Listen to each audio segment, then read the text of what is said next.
Hello friends, welcome to my channel. आप देख रहे हैं ये रिश्ता क्या कहलाता है सीरियल का एपिसोड नंबर 16। अक्षरा भागती हुई आई और बोली, दादू आपने वर्षा का भरोसा तोड़ दिया ना, उसका साथ छोड़ दिया ना। पर क्यों दादू?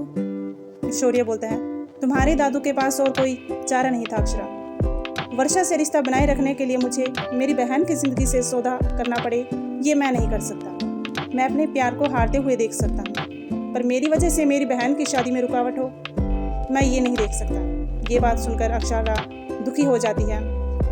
और फिर रास्ते में जब अक्षरा के काका वर्षा को घर छोड़ने जाते हैं, तब वर्षा से बोलते हैं कि आज तक दादा ने किसी के साथ नाइंसाफी नहीं की है वर्षा।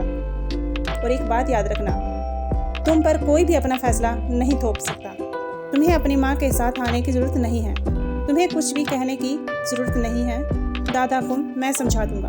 फिर वर्षा कहती है, नहीं काका, मैं कल आऊँगी, मैं बाबूजी की बात नहीं टाल सकती।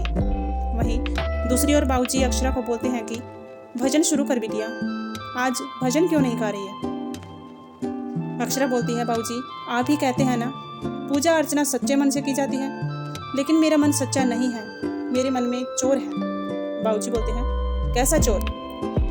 साफ साफ कहिए, आप कहना क्या चाहती हैं? अक्षरा बोलती है, हाँ बाबूजी, मेरी ज़िंदगी संवर जाए इसलिए मेरी दोस्त की ज़िंदगी खराब हो रही है।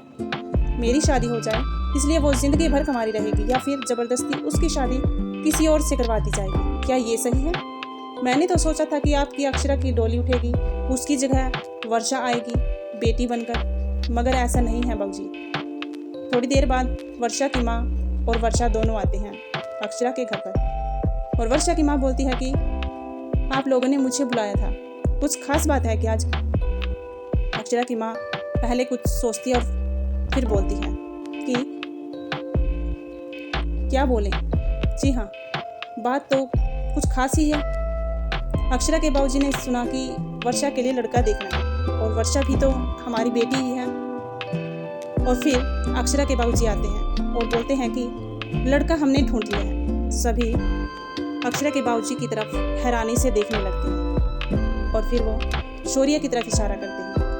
ये सब देखकर वर्षा की माँ पूरी तरह खुश हो जाती है, और घर के सभी लोग भी। अक्षरा के बाबूजी कहते हैं कि मैं सच कह रहा हूँ। अक्षरा के बाबूजी वर्षा की माँ से पूछते हैं कि बहन जी, आपको कोई तकलीफ तो नहीं है? फिर वर्षा की माँ इतनी खुश होती है और बोलती है कि चिराग लेकर ढूंढने भी जाऊँ ना, तब भी मुझे ऐसा दामाद नहीं मिलने वाला, शौर्य जैसा वर नहीं मिलेगा मुझे। फिर बाबूजी बोलते हैं कि हमारी बहू हमारे इतने करीब थी और हम उसे पहचान नहीं पाए। फिर वर्षा की माँ बोलती है कि जा, सबका आशीर्वाद ले ले। फिर वर्षा और शौर्य दोनों ही अपने माँ बाबूजी के पैर छूते हैं। फिर अक्षरा की माँ बोलती है कि मुझे अपनी बहू के लिए कपड़े और गहने लेकर आने हैं। तो काका जी बोलते हैं कि क्या अपने बेटे शौर्य के लिए नहीं कुछ लेकर आओगे? अक्षरा की माँ बोलती है कि लेकर आऊंगी ना। फिर उसके कान खींचने लगती है और सब हंसने लगते हैं। फिर अक्षरा के बाबूजी कहते हैं कि एक बेटी यहाँ से विदा होगी तो दूसरी हमारे घर आएगी, इसलिए हमने फैसला किया है कि बहू आ जाएगी तो ही अपनी लक्ष्मी को विदा करेंगे। वैसे हमारी अक्षरा की जगह कोई नहीं ले सकता। जब अक्षरा वर्षा को अपने कमरे में लेकर जाती है तो भगवान जी की मूर्ति के सामने खड़ी होकर भगवान जी से प्रार्थना करने लगती हैं। और फिर अक्षरा बोलती है, मार ले भगवान जी को मस्का, मुझे तो अभी तक मेरा ऋतिक रोशन नहीं मिला है, लेकिन तुझे तेरा सलमान खान जरूर मिल गया। फिर वर्षा बोलती है कि अक्षरा तो कितनी फनी है ना। फिर अक्षरा बोलती है, तेरी प्रेम कहानी को मोहर लगाने वाली दादी हैं, तूने उनसे आशीर्वाद नहीं लिया, चल चल जल्दी चल दादी के पास और उनसे आशीर्वाद लेते हैं। उसके बाद दादी को सारी बात बता देती है अक्षरा और वर्षा। थोड़ी देर के बाद वर्षा शौर्य से मिलने चली जाती है। आपको हमारी ये वीडियो कैसी लगी? हमें लाइक, कमेंट एंड सब्सक्राइब करना ना भूलें।